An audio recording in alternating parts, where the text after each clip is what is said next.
देखो, जैसे गुरुजी कहते हैं कि बच्चों तुम सतलोक जाओ, फिर तुम्हारे बच्चे भी आ जाएंगे तुम्हारे पीछे पीछे।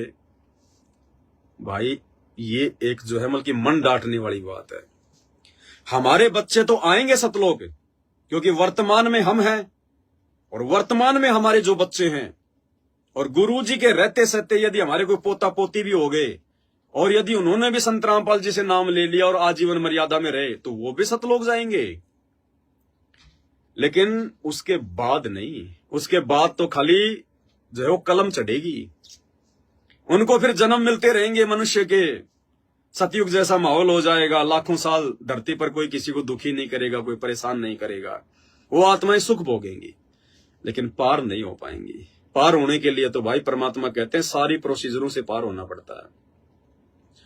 अब क्या कहते हैं परमात्मा हमारा जो मतलब मन डांटने के लिए कि बच्चों तुम सतलोक जाओ, पीछे से अपने बच्चों की टेंशन ना करना, धीरे धीरे तुम्हारे बच्चे भी सतलोक में आ जाएंगे, धीरे धीरे तुम्हारे बच्चे भी सतलोक में आ जाएंगे, तुम्हारे माता पिता भी सतलोक में आ जाएंगे। अब भाई और बहनों एक बात बताओ, आज मैंने नाम ले रखा है, ठीक है, और मान लीजिए मेरे माता पिता ने नाम नहीं लिया, मेरे माता पिता ने मान लीजिए नाम दीक्षा नहीं ली, वो संत रामपाल जी की भक्ति नहीं करते, और मुझे संत रामपाल जी कह रहे हैं कि बेटा आपका तो मोक्ष पक्का है, टेंशन ही मत लो, और फिर आपका ये परिवार धीरे धीरे वहां आ जाएगा, यही आपके माता पिता, यही आपके भाई बहन, आपके बेटा बेटी सब धीरे धीरे करके सतलोक में आ जाएंगे और आपका एक परिवार बन जाएगा।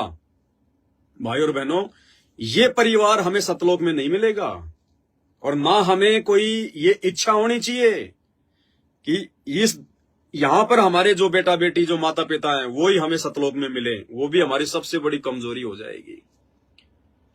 अकेला आया था, हमें ध्यान है क्या कि साथ में मेरे माता पिता ने भी सतलोक में हाथ खड़ा किया था। आपको याद है कि सतलोक में आपके बेटा बेटी, आपके रिश्तेदार, आपके भाई बंधु ने भी हाथ खड़ा किया था कि मैं भी जाऊंगा उस काल के साथ में। तो यहां से पूरे परिवार का ठेका क्यों ले रहे हो कि मेरे माता पिता भी सतलोक में जाने चाहिए, मेरे बेटा बेटी भी सतलोक में जाने चाहिए।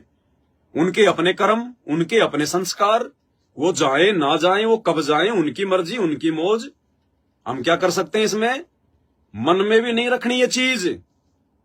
और देखो परमात्मा हमारा मन डांटने के लिए बोलते हैं कि तुम्हारा यही परिवार वहां इकट्ठा हो जाएगा। मेरे माता पिता ने मान लीजिए नाम नहीं ले रखा और मैंने बहुत अच्छी भक्ति कर ली और मेरा शरीर छूट गया, तो शरीर छूट गया तो परमात्मा तो मर्यादित भगत को सतलोक में भेजेंगे, तो मुझे परमात्मा सतलोक ले गए।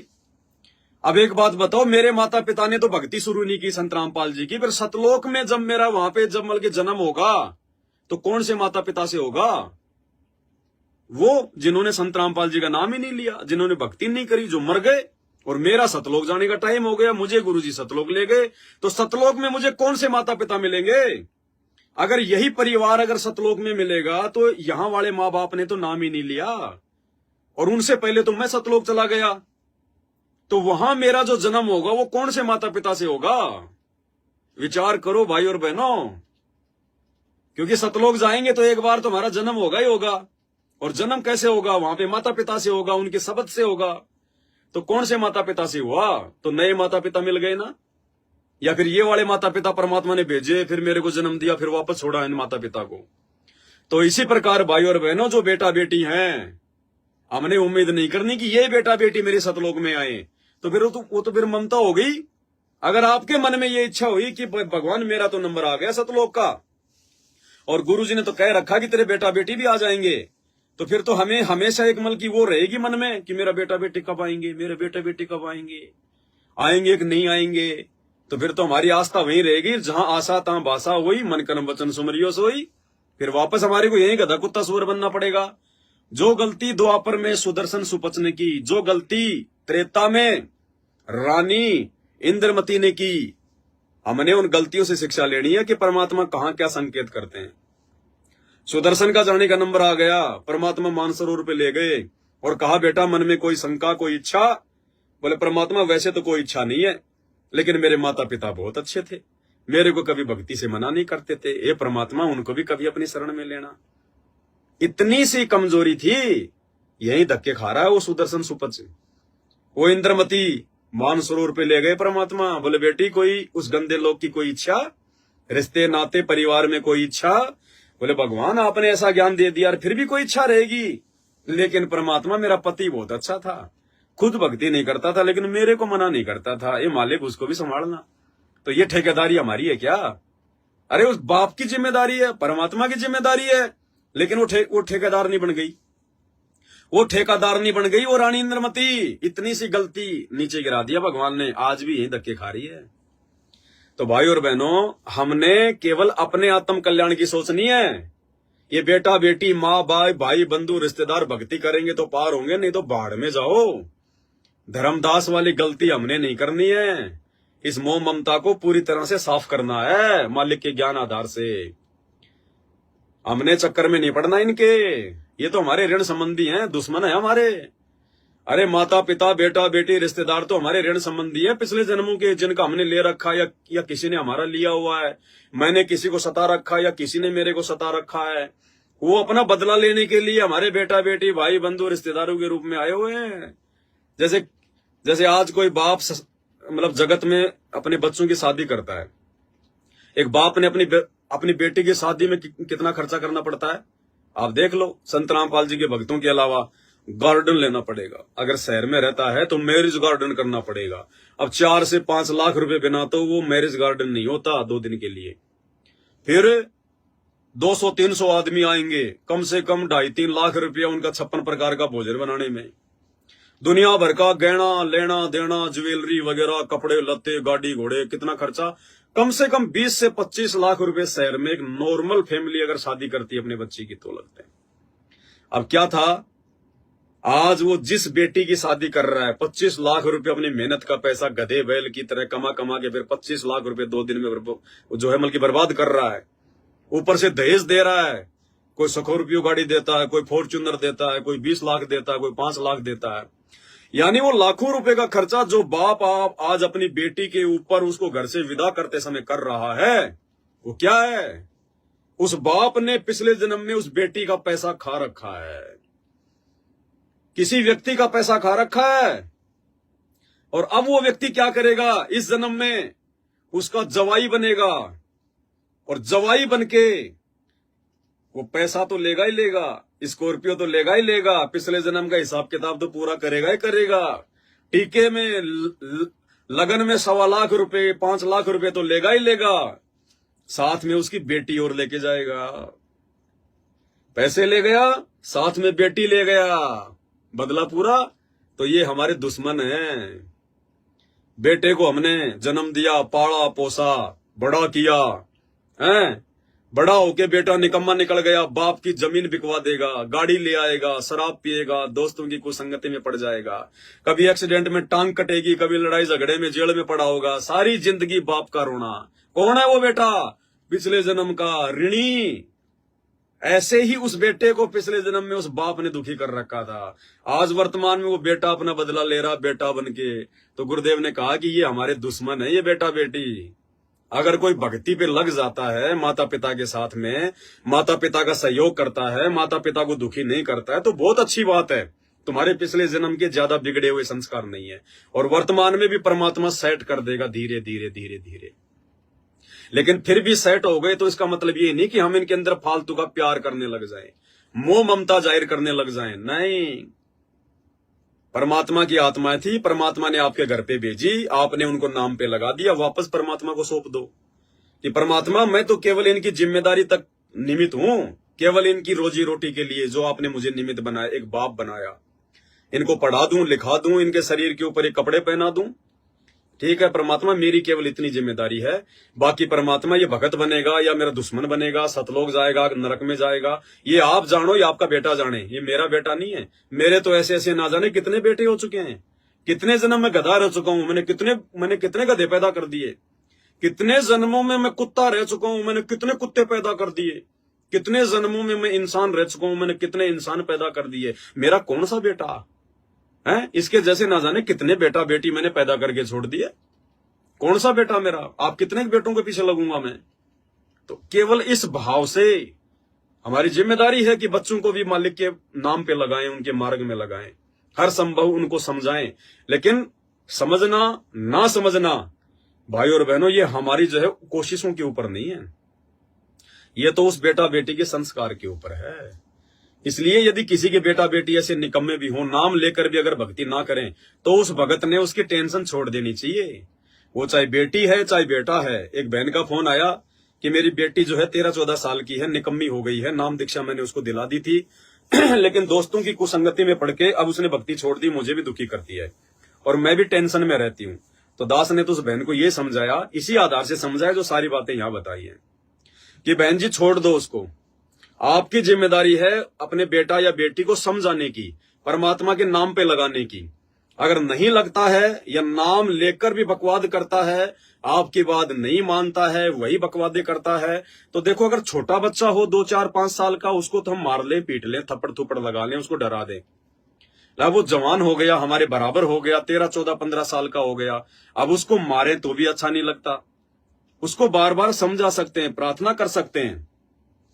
फिर भी यदि वो बेटा या बेटी अपनी हरकतों से बाज नहीं आती है, तो भाई और बहनों ये समझ लेना कि वो तेरे दुश्मन है।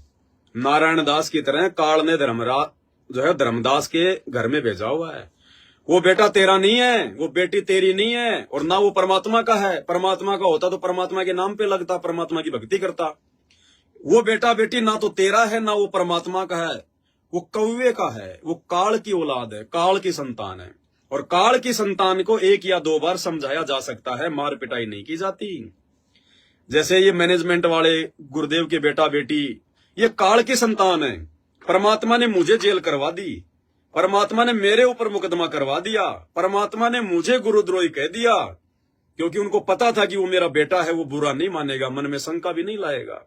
लेकिन उन काल के एजेंटों को परमात्मा ने कुछ नहीं कहा। उनका हिसाब किताब तो आने वाले समय में उनके जो है कर्मों के आधार से होगा। तो जो अपना होता है उसको तो अपन समझा सकते हैं, लेकिन जो काल का है उसको नहीं समझा सकते।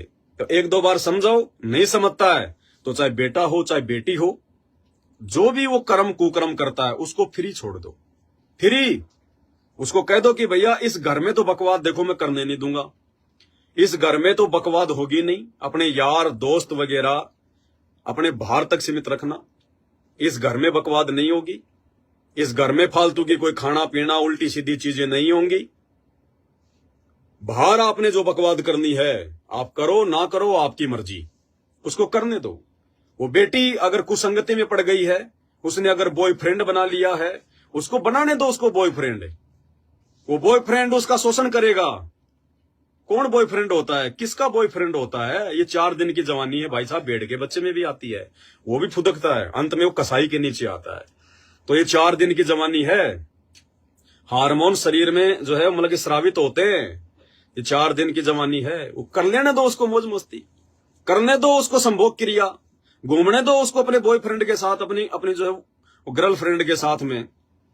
यहां कोई जब एक बात बताओ, जब तुम अपने माँ बाप के नहीं हो रहे, जो तुम्हारे को सही रास्ता दिखा रहे हैं, तुम्हारे को सच्चा रास्ता दिखा रहे हैं, जो बेटा बेटी अपने माँ बाप के नहीं हो सके, उस बेटा बेटी का वो बॉयफ्रेंड कहां से हो जाएगा, वो गर्लफ्रेंड उसकी कहां से हो जाएगी?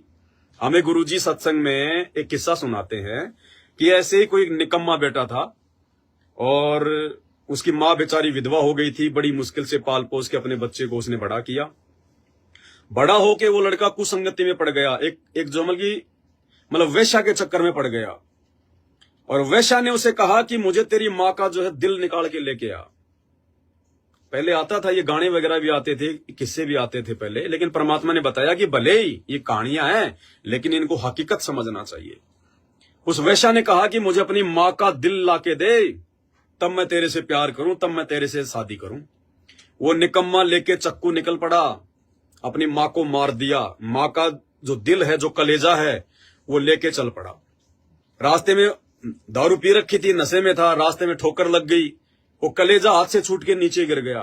तो गुरुदेव ने बताया कि वो कलेजे से भी आवाज निकली कि बेटा तुझे चोट तो नहीं लगी, बेटा तुझे चोट तो नहीं लगी।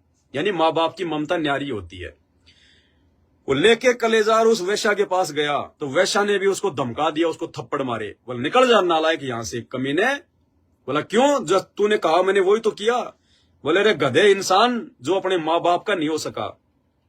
अरे तू मुझे क्या जानता, तू मुझे क्या पहचानता? 4 दिन पहले तेरा मेरा संपर्क हुआ है, जिस माँ ने तेरे को सूखे में सुलाया, खुद जो मतलब जो है वो गीले में सोई, जिसने 9 महीने अपने पेट में रखा, अपने पेट को चीर के तेरे को बाहर निकाला, मजदूरी करके लोगों का झाड़ू पोछा करके जिस माँ ने तेरे को पढ़ाया लिखाया, इस लायक बनाया, अरे गधे इंसान, तू उस माँ का नहीं हो पाया, तू मुझ वेश्या का क्या होगा?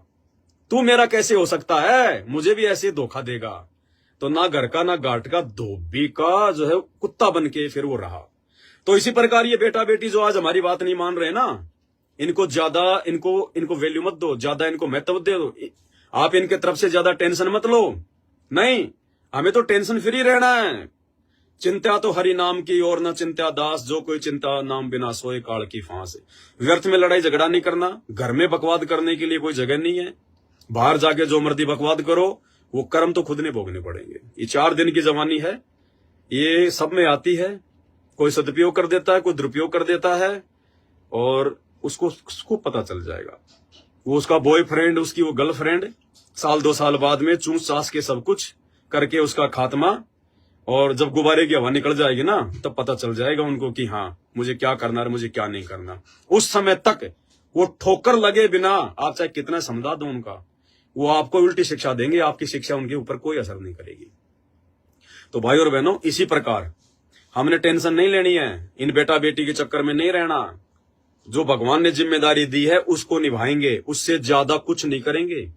उससे ज्यादा बेटा बेटी के अंदर नहीं घुसना है। आए मेरा लल्ला, आए मेरा पप्पू, आए मेरी चिंकी, आए मेरी फलानी, अरे मेरा बच्चा, अरे मेरे बच्चे। ये छोटे छोटे बच्चे जो होते हैं ना, 2-2, 4-4, 5-5 साल के, माता पिता ने ज्यादा उनको सिर पे भी नहीं चढ़ाना है भक्ति मार्ग में आने के बाद में। हाँ, अरे मेरा राजा, अरे मेरे राजा, अरे मेरी रानी। राजा रानी है कि वो दुश्मन है, वो तो बाद में पता चलेगा जब उनके संस्कार मजबूत होंगे। वो काल के राजा रानी है, परमात्मा के राजा रानी है। तो बच्चों से केवल उतना ही लगाव रखो, उतना ही सब कुछ करो जितना आवश्यक है, इससे ज्यादा नहीं। सर पे चढ़ाने की आवश्यकता नहीं है। अरे जब हमने सर पे अपने भगवान को बैठा लिया, तो सर पे फिर बेटा बेटी को नहीं बैठा सकते, सर पे किसी और को नहीं बैठा सकते। जिस हृदय में हमने अपने गुरुदेव भगवान को बैठा लिया कि गुरु भक्ता मम आत्म सोही और वाक्य हृदय रहूं समोई, जिस हृदय में हमने अपने गुरुदेव भगवान को बैठा लिया, उस हृदय में बेटा बेटी के लिए जगह नहीं है। जिस घर में हमने अपने गुरुदेव भगवान को बैठा लिया है, उस घर में उन बकवाद करने वाले बेटा बेटाओं के लिए कोई जगह नहीं है। ध्यान रखना इन बातों का भाई और बहनों, तभी हम इस काल को जीत पाएंगे। परमात्मा के ज्ञान से, उनके आशीर्वाद से। ये बेटा बेटी के चक्कर में पड़ के तो गधे कुत्ते बन के यहीं पे सड़ते रहेंगे, धर्मदास की तरह सड़ ही रहा है वो। अब अगर आ गया भगवान की शरण में और मर्यादा में रहेगा, साथ संगति से जुड़ जाएगा, तो बेड़ा पार होगा। नहीं तो 650 साल पहले जीवित मरा था, अब भी ऐसे मरेगा। ये भगवान भाई निर्मोही है, किसी का सगा नहीं है। ये सगा उसका है जो इसका सगा बन जाता है। और इसका सगा कौन बनता है? जो इसको अपना बाप मान लेता है। वो हाथ अपना रख दे सिर पर, जिसने मान गुरु को बाप लिया, जिसने ना विनाशी का नाप लिया, उन्हें जाने अजपा जाप लिया। विषयों से मुखड़ा मोड़ लिया, सायब से नाता जोड़ लिया। देखो सारी बातें वही आ रही हैं। कब बनेंगे हम भगत? कब हम अपने गुरुजी के हृदय में समाएंगे? विषयों से मुखड़ा मोड़ लिया। काम क्रोध लोभ लालच अहंकार ये विषय विकार हैं। विषयों से मुखड़ा मोड़ लिया, साहिब से नाता जोड़ लिया। साहिब से नाता जोड़ने का मतलब फिर ये रिश्तेदार यार दोस्त ये फलाने ये दुनियादारी वाले कुछ नहीं, बीजेपी कांग्रेस आरक्षण फारक्षण गुंडों की सीबीआई जांच कोई मतलब नहीं। हमें बाढ़ में जाए दुनिया, हम बिरानी आग में क्यों जले? हम बिरानी आग में क्यों जले? विषयों से मुखड़ा मोड़ लिया, साहिब से नाता जोड़ लिया। फिर क्या होगा? वो हाथ अपना धर दे सिर पर, जिसने मान गुरु को बाप लिया। जिसने अपने गुरु को ही अपना बाप मान लिया, अपना पिता मान लिया, अपना परमेश्वर मान लिया, सब कुछ मान लिया। और गुरु को बाप मानने के बाद में फिर गुरु की बात माननी पड़ती है, गुरु के वचन पे चलना पड़ता है। फिर गुरु जी के बेटा बेटी भाई बंधु रिश्तेदार हमारे लिए 2 कोड़ी के जीव है, कोई खेत की मूड़ी नहीं है। इस आधार से परमात्मा साथ देगा फिर। तो भाई और बहनों, ये विषयों से मुखड़ा परमात्मा साथ संगत वालों का मुड़वा रहे हैं। वो तो अभी भी सारा नाम लेके, सौर शब्द लेके, सतलोक आश्रम वाले 60-60 साल के होके भी हैं अपनी औरतों के जोमल के घुटनों में पड़े रहते हैं। उनको शर्म नहीं है, वो भक्ति के अधिकारी जीव नहीं है। यह दया बख्श दी परमात्मा ने, मेहर कर दी मालिक ने। आप और हम भाई बहनों ने परमेश्वर की इस मेहर को बना के रखना है। हम ये ना सोचें कि आज हमारे को लाखों की संगत गुरुद्रोही, काल के दूत, कोई दिक्कत नहीं है, कोई दिक्कत नहीं है। संत रामपाल जी को भी आज इस दुनिया के 99% लोग, हरियाणा के 99% लोग जाके पूछो, संत रामपाल जी का जिक्र करो, पता नहीं क्या क्या कहेंगे आपको। गुंडा है, बुंडा है, आश्रम में सोना निकलता था, औरतों के प्रेगनेंसी किट निकले थे, न्यू है, फलाना है, देशद्रोही है, पाखंडी है, ढोंगी है। इन चीजों से कोई फर्क नहीं पड़ता। समय आने पर 1 सेकंड लगेगी परमात्मा को, 1 सेकंड दूध का दूध और पानी का पानी करने में, 1 सेकंड। और जिस दिन हमारा बाप इस दुनिया के सामने निर्दोष साबित हो जाएगा, है वो तो निर्दोष ही है, भगवान कोई दोषी नहीं होता, लेकिन लोगों पर जो अज्ञानता का जो पर्दा पड़ा हुआ, जिस दिन वो समाप्त हो जाएगा, जिस दिन हमारा बाप संत रामपाल जी अपने वास्तविक फॉर्म में आ जाएगा, पूरी दुनिया को इनकी असलियत पता चल जाएगी। ये भगवान है, परमात्मा है, स्वयं अल्लाह है। इन्हीं से मोक्ष होगा। देवी देवता भी इन्हीं के चरणों में पड़े रहते हैं, इन्हीं से डिमांड करते हैं। पूरी ब्रह्मांड, पूरी सृष्टि संत रामपाल जी की जो हमल की भिखारी है। जिस दिन, और ये दिन ज्यादा दूर नहीं है, 2028 तक दुनिया के पैर ऊपर की तरफ हो लेंगे। देख रहे हो ना अभी दुबई में क्या हाल हुआ है। विकास, टेक्नोलॉजी ऊपर पांव कर दी उस दुबई के। वो 2 घंटे की बारिश का पानी 2 महीने में दुबई नहीं निकाल पाएगी। लगा लेना अपने कितने वैज्ञानिक उपकरण।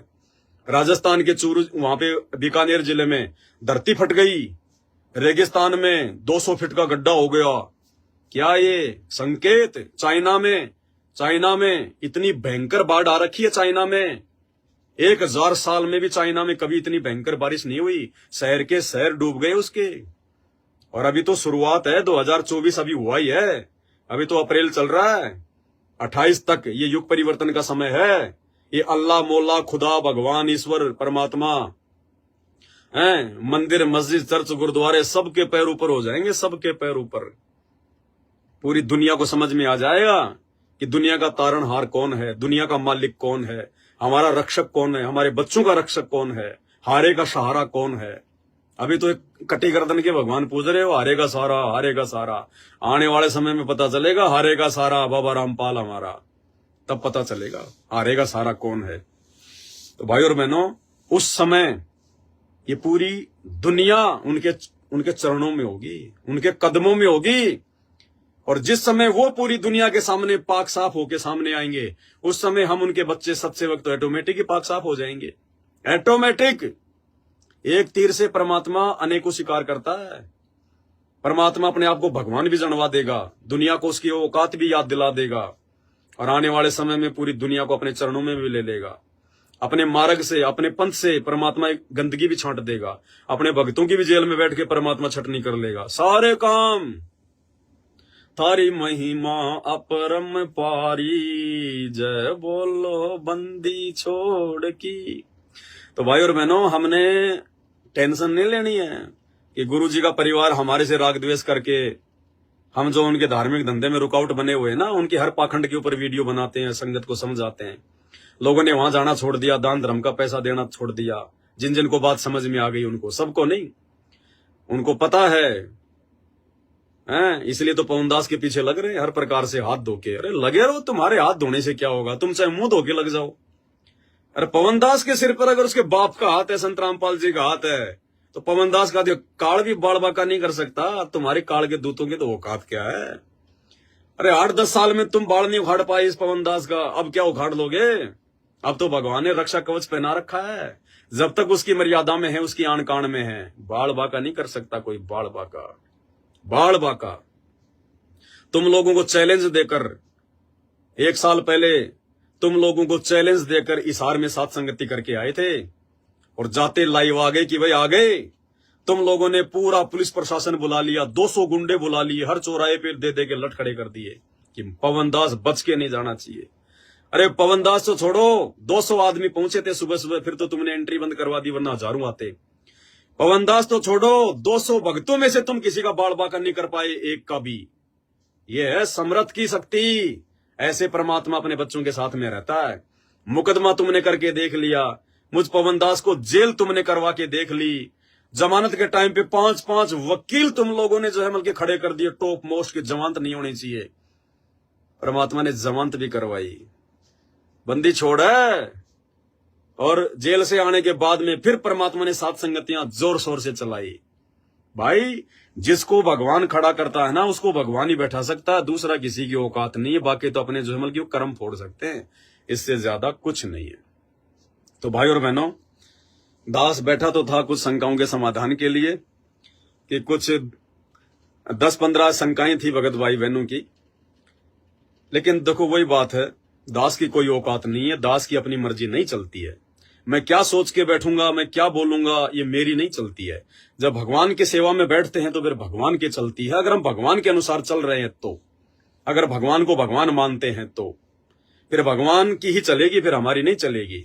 तो परमेश्वर ने टॉपिक ही चेंज कर दिया, जबकि हमको सोच के थोड़ी बैठे थे कि हम इस विषय पे बात करेंगे, नहीं। और देखो कैसे 2 घंटे निकल गए, कैसे 2 घंटे निकल गए भाई और बहनों, पता नहीं चलता इस मालिक की चर्चा में, इसकी महिमा में। तो ये मालिक की दया है, परमात्मा की प्रार्थना जो है ये दया है। शंका समाधान फिर कर लेंगे, कल कर लेंगे मालिक की दया से। और बहुत बड़ी मेहर है परमात्मा की, बहुत बड़ी मेहर। इस मेहर को यदि कोई नालायक अपनी कमजोरी के चलते अगर सात संगति से हटकर अगर दूर कर लिया तो भाई वो तो निर्भाग्य आदमी है। उससे बड़ा तो निर्भाग्य आदमी धरती पे कोई नहीं, सृष्टि में कोई नहीं, जो सात संगति से जुड़कर इतना ज्ञान लेकर भी अगर अपनी मनमुखी अगर किसी भी कारण से अगर सात संगति से दूर हो जाता है, उससे बड़ा तो धरती पर कोई निर्भाग्य आदमी नहीं है। और उससे बड़ा कोई सौभाग्यशाली भी आत्मा नहीं है कोई धरती पर, जो सात संगति से जुड़ा हुआ है। हम एक ही गुरु के चेले हैं, उन्होंने एक समान ज्ञान दिया है। उनकी बुद्धि सतलोक आश्रम मैनेजमेंट वालों की, गुरु जी के परिवार वालों की रसातल में है, पाताल में। आप और हमारी बुद्धि परमात्मा ने सतलोक में पहुंचा दी। इतना अंतर है बिल्कुल दिन रात का। सात संगत से जुड़े हुए भाई बहन और सतलोक आश्रमों से जुड़े हुए भाई बहन, भले वो कितनी अच्छी आत्माएं बेचारी, लेकिन उनके संस्कार कमजोर हैं। उनके आचार विचार व्यवहार बोल चाल रहन सहन भक्ति भाव मर्यादा, रात दिन का अंतर है, रात दिन का अंतर। और हमें इस बात का दुख है, यदि गुरुदेव के हिसार जेल से बाहर आने से पहले पहले यदि कोई आत्मा सात संगति से नहीं जुड़ी, अपनी मर्यादाओं को ठीक नहीं किया, कुकर्म और पाखंडों में मैनेजमेंट का साथ देना नहीं छोड़ा, वो आत्मा मनुष्य जन्म प्राप्त करके भी यहीं रह जाएगी। और फिर लंबा चक्कर, ना जाने वर्तमान की भक्ति को काल पता नहीं कहां कहां बर्बाद करवाएगा, ब्रह्मा विष्णु महेश बनाएगा, असंख्य युग बीत जाएंगे। अरे यहां तो ये छोटा सा मनुष्य जीवन काटना भी मुश्किल हो गया। रियलिटी है भाई और बहनों, सात संगत से जुड़े हुए भाई बहन है जिनको ज्ञान समझ में आ गया। मान लीजिए मुझ दास को 30 साल की उम्र में मुझे भगवान मिला, अभी मेरी 40 साल की उम्र है। 10 साल पहले मुझे परमात्मा मिले 2013 में। अब मेरी 40 साल की उम्र हो गई, अब ज्ञान समझ में आ गया। भाई और बहनों, मेरे लिए एक दिन काटना मुश्किल हो रहा है, एक एक दिन काटना मुश्किल हो रहा है। अरदास करता हूं कि परमात्मा अगर योग्य समझो तो भले इसी समय अपना विमान लेके आ जाओ परमात्मा, ये दास पीछे मुड़कर भी नहीं देखेगा। कौन बेटा बेटी, कौन रिश्तेदार, कौन गांव, कौन कोठी, कौन काम धंधा, कुछ नहीं। परमात्मा पीछे मुड़ के भी नहीं देखूंगा मालिक, तुरंत जाके सीट पे बैठ जाऊंगा। मतलब अगर कोई ये कहे ना कि पवनदास तू जो मिल के 10 साल और जिएगा, तो मेरे लिए पहाड़ हो रहे हैं, पहाड़, वो 10 साल काटना पहाड़ हो रहे हैं। ये हाल है वर्तमान में, मालिक की दया से, गुरुदेव के आशीर्वाद से होता है ये, वैसे नहीं।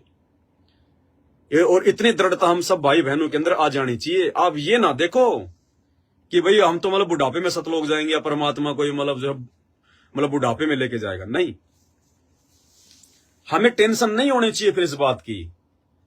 अगर हमें इस बात की टेंशन है कि मैं अगर मर गया जवानी में, मेरे बच्चे तो 10-10 साल के हैं, मैं तो किराए के मकान में रहता हूं, अभी तक तो मकान भी नहीं बना पाया, मैं आज ही सतलोक चला गया तो पीछे से मेरे बच्चों का क्या होगा, मकान बना पाएंगे नहीं बना पाएंगे, बच्चे ढंग से कोई काम कर पाएंगे या नहीं कर पाएंगे, तो फिर काहे का भगत, काहे की भक्ति कर रहे हैं फिर अपन। तू ठेकेदार है क्या बच्चों का? तू तेरे बच्चों को कराएगा क्या? अगर तेरे बच्चे के पैदा होते, अगर तुम मर जाता तो फिर वो भगत जा नहीं सकता सतलोक, भले वो भक्ति कर रहा है लेकिन वो ड्रामा कर रहा है। अरे भगवान तो कहते हैं जीवन तो थोड़ा ही भला जय सत्य सुमरण होए, और ये लाख बरस का जीवना लेखत रहे ना कोई। हमने तो इंतजार करना चाहिए भगवान। अरे काहे की जवानी और काहे का बुढ़ापा, बुढ़ापे में तो नरक हो जाएगा ये जीवन, नरक। ना भक्ति कर पाओगे ना मंत्र कर पाओगे, बुढ़ापे में तो ठग लेगा ये मन। कभी पोते होंगे, कभी उन पोतों के पोते होंगे, कभी बेटी का पोता आएगा, उसका दोहता आएगा, ले लो दादाजी, अरे ले ले तेरा नाना जी, तेरा नाना जी, पुछ पुछ करते रहना फिर उनके। वो मोह ममता फिर काल, फिर वो सोबरी ऋषि की तरह वो मगरमच्छ के बच्चों को देखकर उनको लोट पलेटा मारता हुआ देखकर वो भ्रमित हो गया। ऐसे बुढ़ापे में काल, क्योंकि बुढ़ापे में बुद्धि भी सटक जाती है, बुढ़ापे में बुद्धि भी सटक जाती है, शरीर भी काम करना छोड़ जाता है। और इतना सुख दे देगा भगवान, इतना सुख दे देगा। फिर परमात्मा कहते हैं अड़े सतलोक हो रहा है, क्या करेंगे सतलोक में, अड़े सतलोक हो रहा है। उससे पहले पहले परमात्मा से अरदास करो। अरे पीछे से भगवान संभालेगा उन बेटा बेटियों को, वो परमात्मा का काम है जो पूरी दुनिया संभाल रहा है। क्या वो तेरे बच्चे नहीं संभालेगा? अरे तू तो भगत है, तेरे बच्चे भगत हैं। दुनिया मरे वो तो सोचे, तू क्यों सोच रहा है नालायक? अगर 40 साल की उम्र तेरी है, तेरे बच्चे अगर 8-8 साल के, 5-5 साल के हैं, और भगवान अगर आ गए विमान लेके, तो चढ़ ले दौड़ के। बेटा बेटी को लेके मत सोचना कि आजा बेटा, आजा आजा आजा भगतमती, आजा आजा, बाढ़ में जाए भगतमती, बाढ़ में जाए बेटा बेटी। पैरों में चप्पल नहीं है तो चप्पल भी पहनने की मत सोचना कि मैं चप्पल पहन लूं, इतने में तो निकल जाएगा विमान। दौड़ लो खींच के। पीछे से परमात्मा का काम है, बेटा कब आएगा, बेटी कब आएगी, उनके संस्कार, उनकी भक्ति। मैं सतलोक से आया तब वो बेटा बेटी साथ में लेके आया था क्या, जो साथ में लेके जाऊंगा? अरे भगवान का काम है।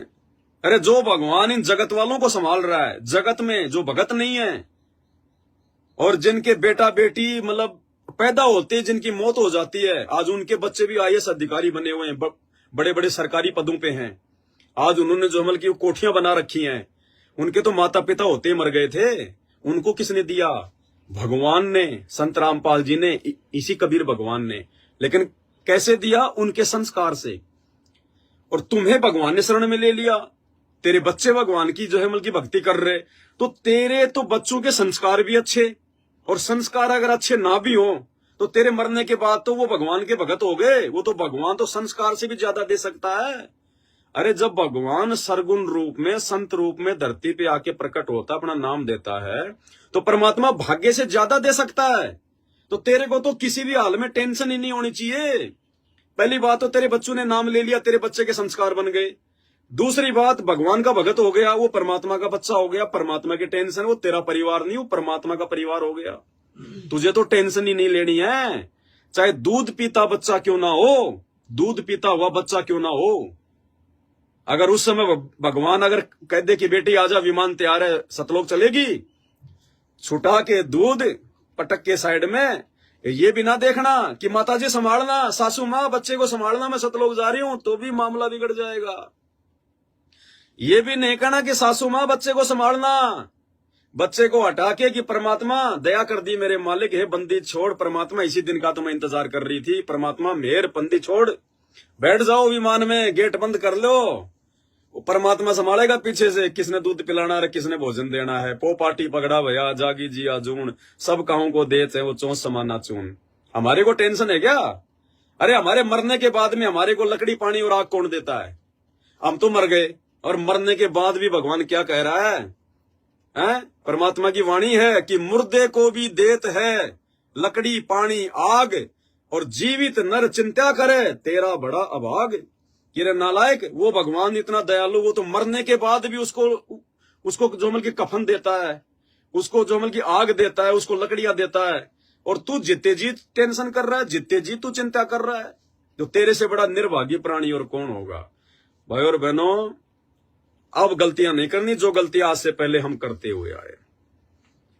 अब तो भगवान आ जाए और आप इस प्रकार से, आप और हम भगत भाई बहन इस प्रकार से ज्ञान आधार से बिल्कुल सतलोक के लिए तैयार हो जाएं कि परमात्मा चाहे अभी आ जाओ मेरे मालिक, और परमात्मा थोड़ा बहुत दुख, थोड़ी बहुत समस्या परमात्मा इस आंडी मन को दिए रखना। अगर दुख नहीं होंगे तो भाव नहीं बनेंगे, दुख नहीं होंगे गुरुजी में वो भाव नहीं बनेंगे आपके, आप उस प्रकार से आरती मंत्र सत्संग नहीं कर पाएंगे। इसलिए मालिक से प्रार्थना करो कि परमात्मा सुख के माथे पत्थर पड़े, जो नाम हृदय से जाए, बलिहारी उस दुख के ऊपर जो पल पल नाम रटाए। और जिसको परमात्मा ने सतलोक लेके जाना होगा, जिसकी भक्ति को परमात्मा ने सफल कराना होगा, उसको परमात्मा यहाँ पे हल्का फुल्का दर्द दुख दिए रखेगा।